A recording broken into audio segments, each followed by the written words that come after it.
तर नमस्कार मंडळी, आज आम्ही आलेलो आहोत तळबेडकर वडेवाले धाबा या ठिकाणी खास जेवण्यासाठी आलेलो आहोत. खूप नाव ऐकलं होतं या धाब्याचं. आज खरं तर प्रसंग आला या ठिकाणी जेवण्याचा.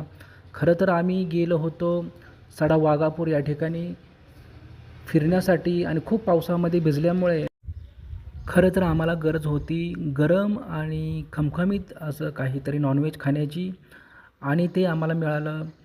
उंब्रजपासून अगदी 5 किलोमीटर अंतरावरती, 5 पण किलोमीटर नसेल, अगदी 1-2 किलोमीटर अंतरावरतीच हायवेच्या शेजारी आपल्याला हा ढाबा भेटेल आणि इथे आलेलो आहोत. तुम्हीही जरूर या. खूप अतिशय सुंदर असं इथं सर्विस पण खूप चांगली आहे आणि जेवण अतिशय रुचकर आहे. आणि हो, जेवल्यानंतर खरं तर पान खायला, हे गोड पान आहे, गोड पान खायला विसरू नका.